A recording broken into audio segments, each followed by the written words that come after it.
Hey friend, welcome back to the Bible Tract Echoes radio broadcast. I'm Mike McCurry, your host, and I am so grateful for the fact that you would join us right here today. We are in the book of Mark. We're concluding our week with an interesting discussion on misunderstanding Jesus. Have you ever misunderstood Jesus? So often it seems like through the fog of a life and through circumstances that surround us, it seems like we can lose our way a little bit and not quite hear the Master's call. What does the Bible say? My sheep hear my voice.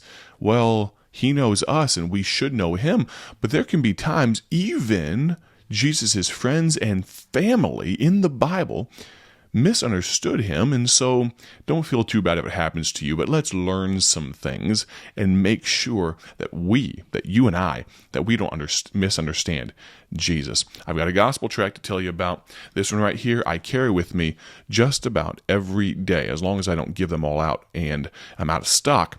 We've got plenty in stock here at Bible Tracts Incorporated of It Was a Pleasure to Meet You. This gospel tract right here, I'd encourage you, go to BibleTractsInc.org. It's probably my favorite everyday carry of the gospel tracts that I make sure that, again, unless I give them all out, I probably have 4 or 5 of them in my gospel tract wallet right now. I'd encourage you, go to BibleTractsInc.org.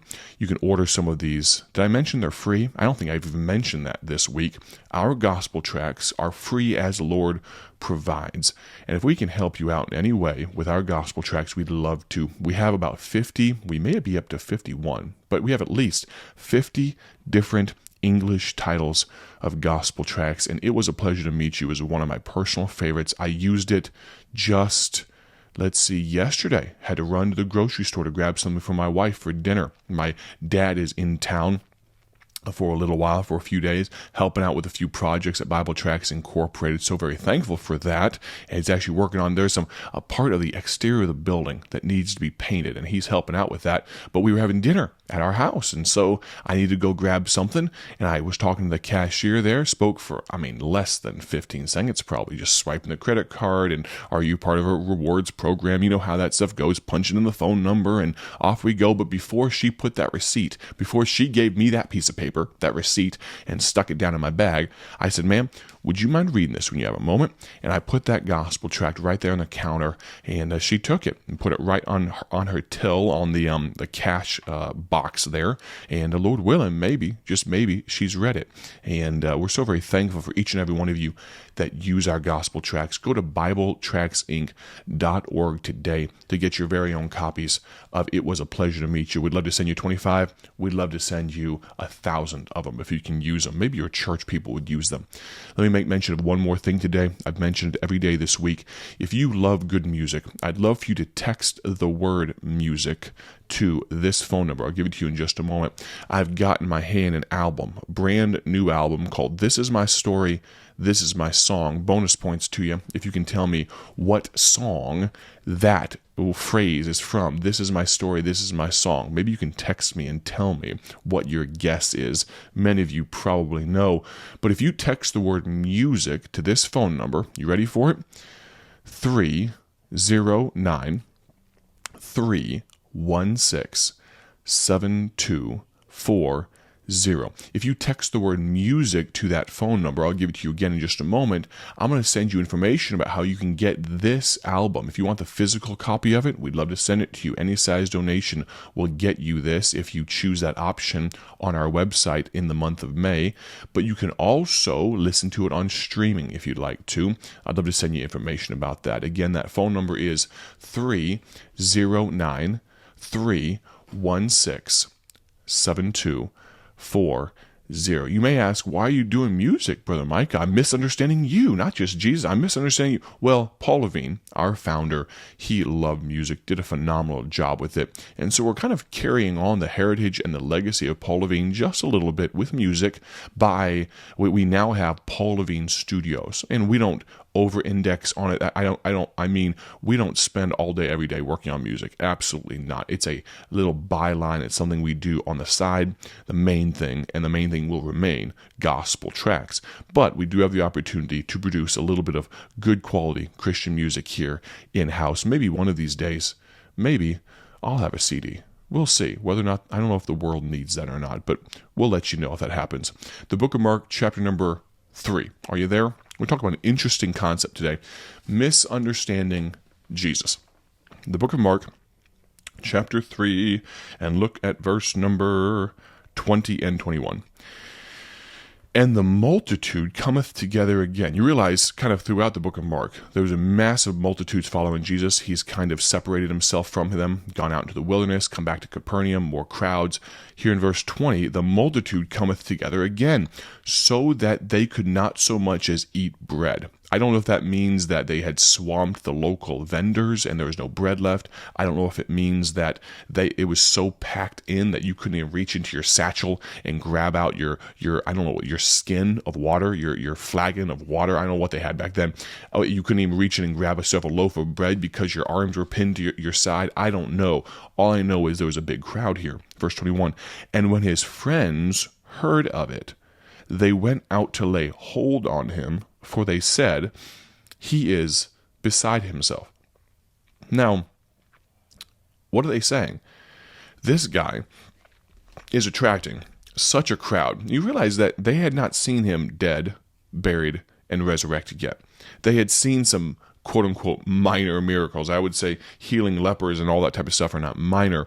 But his friends were concerned for him. I don't know if it was just his disciples or maybe it was family and friends, and I don't know who exactly. But they went and they grabbed him and pulled him away because I don't know if they were concerned the crowd was going to crush him or what. But as we look at this, just a few notes down, I want you to realize first that we have a human tendency to misunderstand others.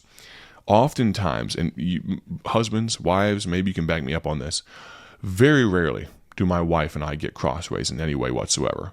But 95% of the time, if we do, it's completely miscommunication. It's because I did not understand something she told me or vice versa. And we think about, like, what? That doesn't make any sense. What are you talking about? And we let things ruminate for a little while instead of just saying, hey, clarify for me. What exactly? Can I tell you? We have a human tendency to misunderstand others. It happens in churches all the time. The pastor says something. You realize if you talked as much as your pastor does, meaning behind the pulpit in public, if you talk that much, you'd say foolish things too. I mean, I think about this radio broadcast. Thankfully, it's in a situation where we can cut and edit and all those types of things if necessary. But I'll tell you what, some things still make it through the edit, I'm sure. Every once in a while, you think, what is that guy talking about? If you talked as much as I do, I preach in churches, I don't have an open Sunday, an open weekend until the middle of November. It's a blessing and a curse at the same time. It means I am busy. I'm enjoying it. I'm not complaining. Understand that. But being scheduled out 6 months, I did not anticipate. When I launched into evangelism, January of 2020, I did not think that people would want me to be around as much as they apparently do. Praise God for it. It's an opportunity to talk about Bible tracts. It's an opportunity to reach people, to see people saved, all those types of things. But can I tell you, speaking somewhere different every single weekend, and sometimes middle of the week on Wednesdays and all that type of stuff, I guarantee you, I say dumb stuff. Or I say something and I have good intentions with what I'm saying, but it can be misunderstood. We have a human tendency to misunderstand others. Jesus' friends misunderstood him. So realize if someone misunderstands you, don't put yourself up on a high horse and think, how could I was as clear as could possibly be.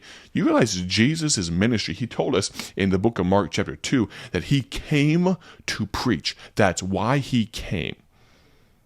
Actually, I'm sorry, book of Mark chapter 1. I'm just realizing, speaking of misunderstanding and misremembering, book of Mark chapter 1.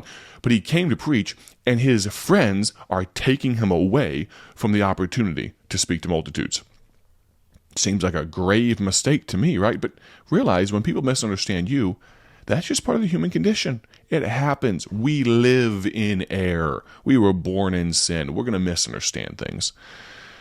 Realize that Jesus' popularity attracted attention, the growing crowd, the overwhelming response to Jesus' ministry, and there is a challenge in balancing ministry with personal needs. I realize that most certainly. Thankfully, my children and my wife get to travel with me about 75+% of the time. I'll tell you what, I don't know personally how I would do it or if I could do it if my family didn't travel with me. I don't want to go be alone. I married my wife because I like her, because I love her. I want to be around her. I love my kids. I want to be around them. So, but there is a balance to be had there between ministry and personal. Can I tell you, family so often needs to come before ministry. There are times when your ox is in the ditch and you got to do something. Can I tell you, I don't want to miss important family things because I have a ministry, quote unquote. I don't want to misunderstand the needs of my family.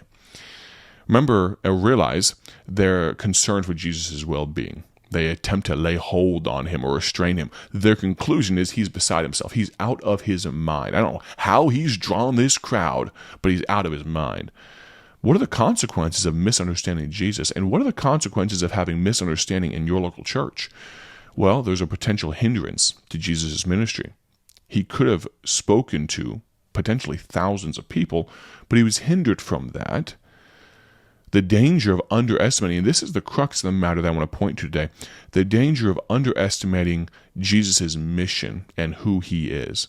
So often, we forget his purpose. And if our church was truly focused, if we kept the main thing, reaching the lost, baptizing them, discipling them, teaching them to observe all things whatsoever commanded you, etc., etc., if our goal was to see people saved and added to the kingdom, then it would clear up a lot of the misunderstandings. If the purpose statement is clear, well, here's how I've heard it said. And this is a great quote, not mine. I'll pass it on to you. Equally informed people seldom differ. Let me say it again. Equally informed people seldom differ. That's 5 words that might change your life. When everybody has the same information, it's amazing how often they get on the same page. We should support and encourage those who follow Jesus, even when we don't fully understand. I'm not saying we need to just kind of brush over and ignore clear doctrinal errors. But sometimes God leads people in ways we don't understand. I'm not saying in opposition to Scripture. I'm saying when people are led in such a way, they will stand before God for them. And so sometimes we need to give a little bit of liberty, a little bit of grace. So, as we look at misunderstanding Jesus, can you identify a time someone has misunderstood you? And can you identify a time you have misunderstood someone else? I want to thank you so much for joining me again today and this week on the Bible Tract Echoes radio broadcast. I've had a wonderful time. Let me encourage you, if you would, to follow us on social media, subscribe to us on YouTube. Make sure you listen in next week. We're going to have some fun things coming up. Have a great day for His glory. We'll plan on talking to you very soon. God bless.